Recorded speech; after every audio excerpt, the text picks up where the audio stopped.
Okay, so get this, folks. We're diving into some pretty amazing news out of Illinois. A public high school just made history by offering, get this, accredited Assyrian language courses. It's a big deal. Yeah, Niles Township High School District 219. They're really breaking new ground here. They are. And we're going to unpack what this means for the students, the Assyrian community, and, well, maybe even the future of language education in America. Absolutely. It has that potential. I think what's really remarkable is the dedication it took to reach this point. Years of tireless advocacy by parents, educators, community groups. They wouldn't let this dream die. They wouldn't let it fade away. No, they had a vision. And they just kept pushing forward. It's inspiring, right? Absolutely. So before we go any further, I think it's important to give some context about the Assyrian language itself. Yeah. I mean, it's not exactly a household name. Sure. And I know there's a rich history there. Absolutely. The Assyrian language, sometimes referred to as Neo-Aramaic. It's a modern descendant of Akkadian. The language spoken in ancient Mesopotamia, we're talking Babylonia and Assyria, thousands of years ago. It's a Semitic language, like Arabic and Hebrew, but sadly, it's classified as endangered by UNESCO. UNESCO, yeah. Due to historical pressures and displacement. Wow. So this is about so much more than just another language class, right? This is about reclaiming a heritage, keeping a culture alive. Absolutely. No pressure, D219. But seriously, how did this even happen? Like, what were the actual steps? Oh, well, it's quite a story. Yeah. It goes back to 2015 with a group of parents in D219. They formed an organization called D219 Sure, which simply means Assyrians. Okay. To push for Assyrian language instruction in their schools. Makes sense. Their initial efforts were focused on summer courses, elective summer courses, which ran from 2016 to 2018. Okay. Summer courses, that's a good start. Right. But I'm guessing they had bigger plans. Oh, absolutely. They wanted something more impactful, something permanent. They knew that for real change. They needed state-level approval for the language to be taught for credit, academic credit. So that students could use it. Yeah. To fulfill their world language graduation requirements. Precisely. Okay, that's a whole other level. I imagine there must have been some pushback. Oh, definitely. There were challenges. Questions about the practicality. You mean of teaching a language spoken by a relatively small community? Exactly. But the parents, they were unwavering. They truly believed that preserving their heritage language was vital, not only for their children's identities, but for the entire Assyrian community. That's powerful. So where does the Assyrian Policy Institute come in? I know they played a big role. Oh, API was instrumental. They worked tirelessly, educating lawmakers, the public, about the importance of the Assyrian language. And pushing for inclusion in the Illinois State Course Catalog. Exactly. They organized rallies, Yeah. met with legislators, really presented a compelling case. It sounds like they were thinking big picture. They were. It wasn't just about D219, but about making a statewide impact. That's smart. And their efforts paid off. They did. In January of 2022, Assyrian was officially added to the Illinois State Course Catalog. A huge win. A major victory. That paved the way for D219 to actually offer the course for credit. Okay, so now, any public high school in Illinois could theoretically offer Assyrian. In theory, yes. But D219 took the lead. They did. What were the final steps? Well, the advocates formed a committee, developed a curriculum, a comprehensive curriculum, and presented their proposal to the D219 school board. Emphasizing the cultural and educational benefits for students. Yes, and highlighting how this aligned with the district's goals. So it's really a well-coordinated campaign. Oh, absolutely. Years of effort, organization, community support. Inspiring. Very inspiring. Now comes the real test. It's a real test, yeah. Getting those students enrolled. How's D219 planning to make this program thrive? Well, they know that launching the program is just the first step. Building a sustainable future for Assyrian language education requires a multi-pronged approach. Yeah. Community outreach, student recruitment, ongoing support. Let's break that down. What about reaching out to the community? How are they going to generate excitement? They're planning to leverage those existing networks that were so crucial in getting the course approved. You mean like D219 Surrey and API? Exactly. They were so effective in mobilizing the community. So town hall meetings, presentations, Yes. working with local Assyrian media outlets, Maybe even social media influencers. reaching a wider audience. Exactly. It's not just about saying, hey, the course exists. Right. No, it's about conveying the value, The cultural significance, the potential benefits for students, helping students connect with their heritage, and improving their language skills. maybe even opening doors to unique opportunities. Absolutely. What about student recruitment specifically? How are they going to get the kids excited? Well, making the course accessible, appealing to a wide range of students. Not just those who grew up speaking Assyrian at home. Right. The curriculum needs to be inclusive and adaptable. So that everyone feels welcome and supported Precisely. and challenged at the appropriate level. Yes. They're also thinking about ways to integrate the course with other subjects and extracurricular activities. Interesting. For example, offering dual credit options. So students can earn college credit. Exactly. Very smart. Makes it more appealing to college-bound students. Precisely. Now let's talk about the elephant in the room. Funding. Education funding can be unpredictable. It can be. How are they approaching this? Well, now that the course is state recognized, it opens up opportunities for state funding. That's great. But they're not stopping there. They're actively looking for grants. Grants aimed at supporting heritage language programs Okay. and exploring partnerships with universities and cultural organizations. I can see how those partnerships could be valuable. They are. Not just for funding, but also for things like teacher training and curriculum development. And they're also considering corporate sponsorships. From businesses connected to the Assyrian community. So thinking creatively, Very much so. being proactive. They have to be. And let's not forget the power of the community itself. The community has been incredible. They've already proven they're a force to be reckoned with Absolutely. when it comes to advocating for their children's education. They can continue to play a vital role In fundraising, organizing cultural events. building a strong network of support. So it's a true community effort. It has to be. It sounds like they've got a solid plan. A solid plan, yes. But even the best laid plans, they can counter challenges. They can. What are some potential obstacles they might face? Well, one of the biggest is maintaining student enrollment.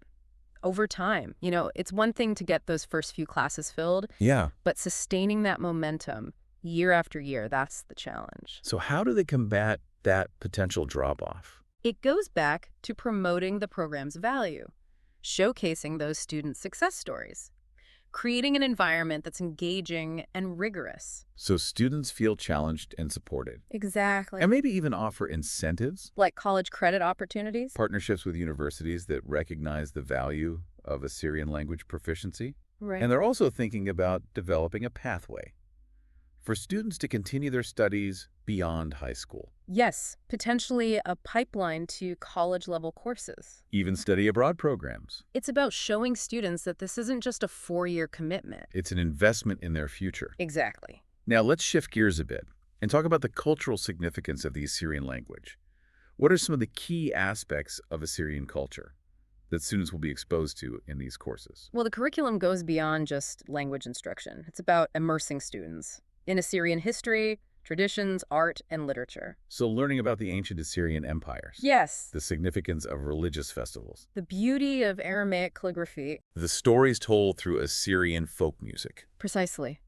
It's about connecting classroom learning to real-world experiences, To showing students that the language has a living history. a vibrancy that extends beyond textbooks. I love that. And those connections are so important They are. for a language that's faced its share of challenges. Exactly. It's about understanding the context, the richness, the living legacy that this language represents. D219 is really committed to weaving the cultural aspect into every part of the curriculum. And I think that's crucial because language and culture, they're inseparable. They are. By exploring these elements, students will gain a deeper appreciation for the language itself. And for their own heritage, Absolutely. especially for students who might have felt like their heritage language was overlooked. Or undervalued. These courses are saying, your language matters, your culture matters, and you deserve to see it reflected in your education. What a powerful message. It is. Especially for young people who are still figuring out who they are. Where they fit in. I'm already feeling inspired by this story. It is inspiring. It's a reminder that even in the face of challenges, a community can come together and make a real difference. It's a testament to the power of grassroots organizing, to raising our voices. and to working together. I love it. It's a story that's still unfolding. It is. And we'll continue to follow it closely. We'll be diving deeper into the curriculum itself in the next part of our deep dive. So stay tuned. Okay, let's shift gears a bit and try to imagine ourselves as students taking these Assyrian language and culture courses. Okay, I'm in. What would that learning experience be like? Yeah, what's waiting for them? I'm picturing, a classroom full of energy, Uh-huh. a mix of kids, right? Some who grew up hearing Assyrian at home, Right. and others who are completely new to Yeah, it. total beginners. Exactly. Is the curriculum designed to handle that? That range of experience, yeah. That's one of the things D219 has been really thoughtful about. They know they're going to have both heritage speakers and complete beginners. So the curriculum is built to be inclusive, adaptable. Okay. It meets students where they are. Right, that's important. It's key for making everyone feel welcome, Comfortable. challenged, but at the appropriate level. Right. So not a one-size-fits-all approach. No, not at all. And, sometimes when we talk about language learning, people think textbooks, grammar drills, Yeah, the traditional stuff. which can be, let's be honest, a little dry. It can be. What's D219 doing to make these classes Mm-hmm. engaging, bring the language to life? Well, from what we've gathered, textbooks and grammar are definitely part of it, Okay. but they're not the whole story. Yeah. The focus is on creating an immersive experience, one that connects to students' lives. So, what does that mean? Think interactive activities, What? multimedia projects, Oh, maybe even guest speakers. yes, speakers, I love it. Sharing personal stories, Yeah. insights Yeah. into Assyrian culture. Always a good way to mix things up. A little real-world perspective. Exactly. I bet they could even incorporate traditional music and dance. Absolutely. I'm seeing it now, students learning Assyrian folk dances, Yeah. maybe even composing their own songs in Assyrian. Music and dance, such powerful ways to experience a culture, and field trips yeah. to local Assyrian cultural centers, Uh-huh. museums with artifacts from ancient Mesopotamia. Wow. It's about making those connections, bringing the classroom learning to life. Showing students that this language, it has a history, right? Right. A vibrancy beyond the textbooks. A living history. Yeah. And those connections, I think, they're so important, especially for a language that's faced challenges. Absolutely. It's not just about vocabulary and grammar. Yeah. It's about understanding the context, The richness. the legacy Exactly. that this language represents. It seems like D219 is really committed to making that happen, weaving that cultural aspect into everything. It sounds like a holistic approach, It is. recognizing that language and culture are inseparable. They are, absolutely. So they might study the ancient Assyrian empires, Yes. religious festivals, The beauty of Aramaic calligraphy. the stories told through Assyrian folk music. It's all part of it. It's all connected. I love it. It's about recognizing that language and culture, they're two sides of the same coin. Exactly. By exploring these elements, students will gain a deeper appreciation, not just for the language, For their own but heritage. who they are, Exactly. especially for students who might have felt their heritage language was overlooked. Or undervalued. Yeah, it's like these courses are saying, your language matters, Yeah. your culture matters, you deserve to see it reflected in your education. What a powerful message, especially for young people who Yeah. are still figuring out their place in the world. And, who knows? Maybe these courses will spark a passion Yeah. in some of these students. Maybe they'll go on to study Middle Eastern studies in college. Become language teachers themselves. Researchers. Or contribute to preservation efforts Wow, that'd be amazing. Or maybe they'll just continue using the language, in their daily lives. passing it down to their children. Keeping that cultural flame burning. Yeah, that's beautiful. It's about creating a ripple effect that Yeah. extends far beyond the classroom. I love that. Mhm. But let's be realistic for a moment. Even with the best curriculum, the most passionate teachers, a program like this needs support to truly succeed. You're absolutely right. Right. It does. It needs support from beyond the classroom. We've talked about D219, Surrey, and API. But what about the families, the broader Assyrian community? How can they get involved? That's a great question. Well, for starters, families can encourage their children to enroll, Yeah. celebrate their achievements, and create opportunities for them to use the language outside of school. So, what do you mean? Imagine, family Assyrian language conversation groups, Oh, okay. Cultural events where students can showcase their skills. I love that. Connect with other speakers. It's about making the language Yeah, a part of their lives, exactly. not just a school subject. Right. And what about local businesses? They can get involved too, How so? offering internships, scholarships. For students pursuing Assyrian language study. Exactly. Yeah, that's great. It shows these students that their skills are valuable. In demand. In demand, yes. And what about those intergenerational connections? Oh, that's a great point. Like, if senior centers partnered with the schools Yeah, to create language exchange programs, that's a wonderful idea. students could learn from older generations. Preserve those precious stories and traditions. Right, right. Yeah. It's about building a web of support. A network A network, yeah. that reinforces the value of the Assyrian language. And encourages its continued use. Exactly. And we can't forget about religious institutions. Oh, absolutely. Churches, community centers They can be hubs. for language learning and cultural preservation. They can play a vital role. You're right. Yeah. It takes a village. It really does. It's a collective effort. It's not just the school's responsibility or the teachers. It's the entire community. It's about creating a sense of ownership. And pride. Shared pride, yeah. Exactly. When you have that buy-in, it can make all the difference. It can. But let's not sugarcoat things. No. There will be challenges. There. Even with all this enthusiasm and support, what are some obstacles they might face? Well, maintaining consistent student enrollment. That's a big one. Over time, you mean? Over time, yeah. It's one thing to get those first classes filled, Right. but to keep that momentum going year after year, especially as trends change, new options become available. They'll need to be creative They will. to make the program stay relevant. Appealing to each new generation of students. So how do they combat that potential drop-off in enrollment? One idea is to develop a clear pathway for students to continue studying Assyrian beyond high school, Yeah. partnerships with universities, Mm. offering Assyrian language courses, Oh, I see. study abroad programs. In regions where the language is spoken. Exactly. That's a smart strategy. It is. It shows them that this isn't just a 4-year thing. It's an investment An investment in their future, that can open doors. to higher education, global opportunities. Exactly. But beyond attracting students, what about resources? Resources, yes. To keep the program running?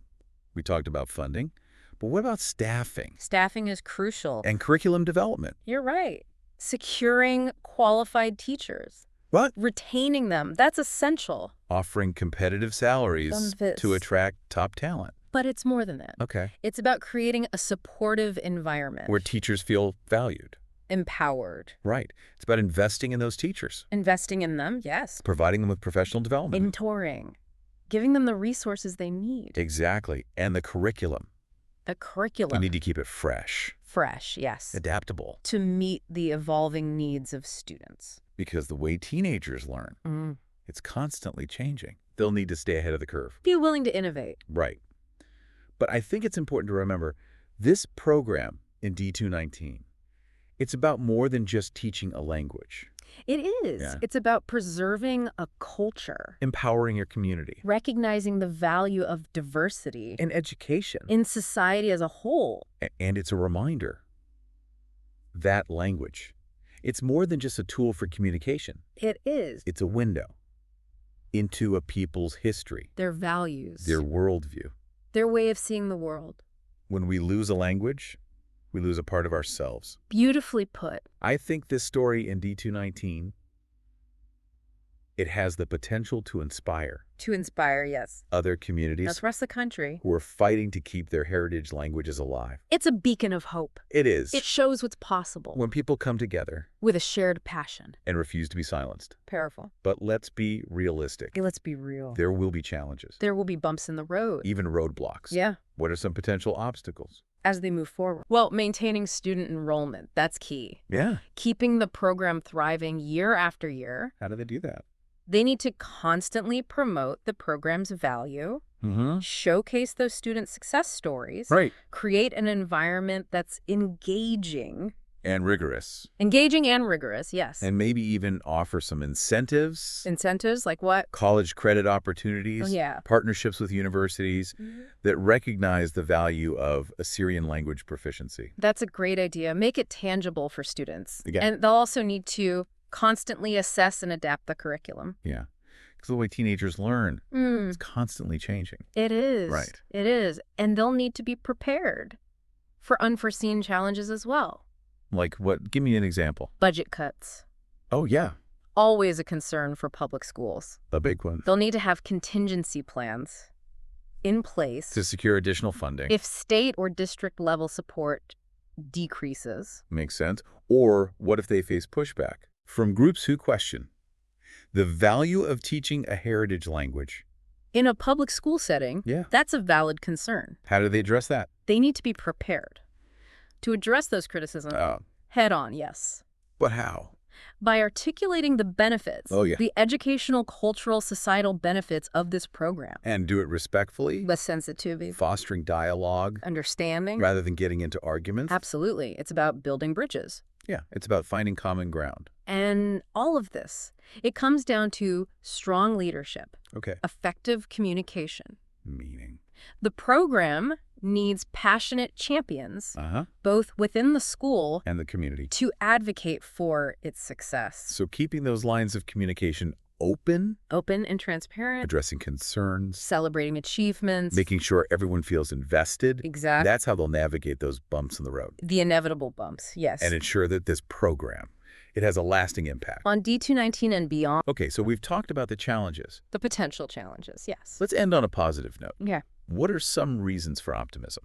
Well, the community support. Yeah. It's been incredible. The passion, the dedication. Years of advocacy. That's a powerful foundation. It shows that this program, it wasn't just a random idea. No, it was a vision. It came from the community. It's deeply rooted in their values. And that sense of ownership That's crucial. for long-term sustainability. It is. And the fact that they got state-level recognition, For Assyrian language courses. that's huge. It's a game changer. It opens up funding opportunities. It sets a precedent. Other schools might follow suit. It sends a message A powerful message. about the value of heritage language education. And you know what else gives me hope? What's that? The students themselves, The students the next generation. of Assyrian speakers. Imagine their pride, Their connection the doors that might open for them as they become fluent. in this ancient language. It's incredible to think about. And the impact they'll On have, family, their communities, bridging those generational gaps, sharing their knowledge. keeping the culture alive. Yeah.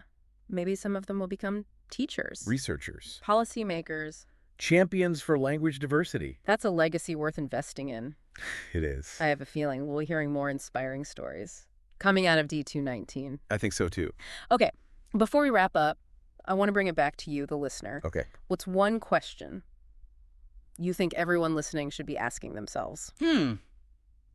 That's a good one. I think the most important question is, what can I do To support these efforts, to support the revitalization of endangered languages whether it's Assyrian. or any other language that's culturally significant? Yeah, I love that. It's a call to action An invitation to get involved because the future of these languages, it depends on us. on the actions we take today. Exactly. So, a little homework for everyone listening. Homework. Do some research. Explore the resources. Find ways to get involved You might be surprised. at the impact you can have. You really might. Now, let's turn our attention to something that's at the heart of any successful language program. The curriculum. The curriculum, yes. What will these students experience in these Assyrian language and culture courses? What will they gain from this opportunity? We're going to dive into the curriculum and explore how these courses are designed to engage, educate, and empower. The next generation of Assyrian speakers. We'll uncover how these classes go beyond language instruction To foster a deeper understanding. of Assyrian culture, history, identity. It's going to be fascinating. Coming up next Right here. on the deep dive. All right, so we're back, ready to wrap up our deep dive into D219's Assyrian Language and Culture program. It's been quite a journey. We've covered a lot: the historical context, Yeah. the community's efforts, The curriculum. and the reasons for optimism. What strikes me most is that this isn't just a story about one school district. Or even one language. It feels much bigger than that. I agree. This has implications for how we think about education, Cultural preservation. the very fabric of American society, D219 is setting a precedent, not just for Assyrian language instruction, but potentially for other heritage languages as well, to gain recognition. and support in public education. Think about all the other communities out there fighting to keep their languages and cultures alive, This could be a turning point, in how we value those traditions. like a ripple effect. Imagine a future where public schools embrace linguistic diversity. Offering a wide array of heritage language courses, Wouldn't that be amazing? it would benefit those communities. And enrich the educational experience for all students. Absolutely. Learning another language, especially one connected to your heritage, it has so many benefits. Like what? It improves cognitive skills, Okay. broadens understanding of different cultures, fosters empathy and connection. And let's not forget the practical side. Mm. In today's world, knowing another language, Can open up career opportunities. it's not just about preserving the past. It's about investing in the future, recognizing the value of diversity. creating a richer and more vibrant society. Well said. Hearing this story makes me think about collective action, The power of it. standing up for what you believe in. These parents, educators, community organizers, They had a vision. and they didn't give up. They refused to give up. It's a reminder. Change doesn't just happen. It's made. And even seemingly impossible dreams, Can become reality. when people come together With shared passion. and a willingness to work hard, That's a powerful lesson. it makes you wonder, what other positive changes are possible? If we all tapped into that energy, That determination. it's inspiring. So to our listeners, we want to leave you with a question. A simple but important one. What can you do? To support the revitalization of endangered languages. Whether it's Assyrian, Or any other language that holds cultural significance. it might seem daunting. But every little bit helps. Start by doing some research. Find organizations working to preserve these languages. Volunteer your time. Donate to a cause you care about. Or simply spread the word. You might be surprised by the impact you can have. And on that note, we'll sign off for today. Thanks for joining us on this deep dive. Until next time, stay curious, stay engaged, keep exploring.